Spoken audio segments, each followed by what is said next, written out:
akhir kalian jejak dan akan duduk nikmatilah sungguh-sungguh cikgu-cikgu yang ada di sini, kawan-kawan yang ada di sini, dan belajarlah bersungguh-sungguh.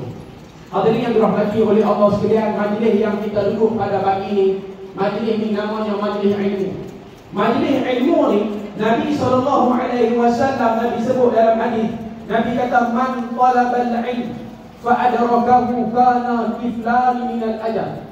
Nabi kata sesiapa yang menuntut ilmu, dia menuntut ilmu kemudian dia dapat sesuatu, keluar kita daripada rumah kita datang ke sekolah, salam, cium tangan mak kita, cium tangan ayah kita, tak ada siapa pun niat datang ke sekolah pagi ni niatnya nak bermain, tak ada. Melainkan kita niat daripada awal kita keluar daripada sekolah, daripada rumah, kita datang berpakaian sekolah, kita datang, kita nak belajar.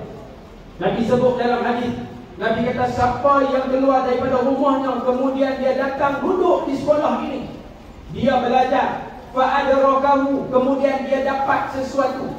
Cikgu ajar di depan, dia tulis, dia dapat. Kemudian cikgu ajar, cikgu tanya faham tak? Faham. Ada something yang dia dapat. Kata Nabi SAW, kana kiflani minal ajr. Nabi kata orang yang datang duduk dalam majlis ilmu kemudian dia dapat sesuatu, ditulis kepadanya 2 pahala. Hadirin adik-adik sekalian, dapat 2 pahala. Datang ke sekolah, belajar, jadi cerdik, jadi pandai, 2 pahala malaikat tulis kepada kita. Apatah lagi kita nak masuk bulan Ramadan yang berbaki kurang lebih 2 hari lagi kita nak masuk. Pahala itu berganda-ganda kerana kita keluar daripada rumah kita dalam keadaan lapar, dalam keadaan kita berpuasa, dalam keadaan kita menjadi satu orang hamba yang taat kepada Allah. Pahala itu berganda. Adik-adik sekalian, Nabi kata fa in lam yudrikuhu, dan ada pun sesiapa yang datang sekolah tahu macam mana dia penat di rumah, ada yang tolong mak dia meniaga, ada yang bangun awal pagi tolong lipat balut bungkus nasi lemak. Saya jumpa satu orang murid, darjah 1 kan darjah 2, saya tanya abang kenapa penat ngantuk? Dia kata ayah niaga nasi lemak, dia tolong ayah dia siang paginya lipat nasi lemak. Budak darjah 2, saya tak nak cerita budak tu ayah yang niaga di kawasan Bandar Putra ni. Dia datang sekolah, waktu kelas bahasa Arab dia tidur. Saya tanya adik kenapa tidur? Setiap kali kelas tidur. Dia kata saya penat tadi lipat nasi lemak, ayah niaga nasi lemak. Tuan-tuan, adik-adik sekalian, tak ada di kalangan adik-adik hari ni yang sebelum datang sekolah bangun pukul 4 pagi tolong lipat nasi lemak, tak ada. Yang saya jumpa satu orang murid darjah 2, dia lipat nasi lemak. Datang sekolah dalam keadaan mengantuk, dia tertidur. Bukan dia nak tidur, kerana kalau kita nak tidur kita tak datang ke sekolah. Saya yakin adik-adik yang datang pada hari ini murid tahun 6, kita semua datang ke sekolah dengan niat kita nak belajar.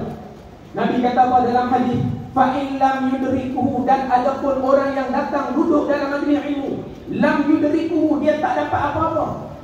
Satu hari itu datang ke sekolah daripada 7:30 pagi, start PDP sampailah balik 12:30, dia tak dapat apa. Tahu macam mana cikgu ajar hari itu, dia pun tak apa nak faham. Cikgu tanya semua faham? Faham. Sedangkan dia tak faham, tak dapat apa-apa.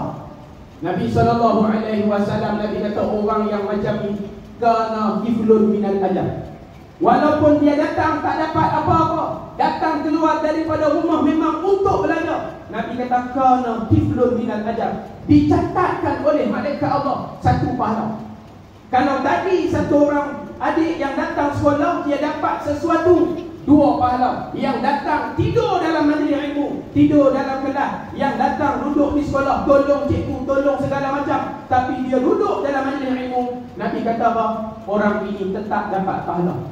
Betapa berkatnya kalian yang menyarung baju-baju sekolah ini, datang daripada keluar rumah. Man kharaja fi talabil ilm wa huwa fi sabilillah hatta yarji'. Nabi kata siapa yang keluar daripada rumahnya sampailah dia balik, selagi mana dia tak masuk ke dalam pintu rumahnya, selagi mana dia tak sampai ke pintu rumahnya, dia dikategorikan sebagai wa huwa fi sabilillah, berada pada jalan Allah, layak terima zakat.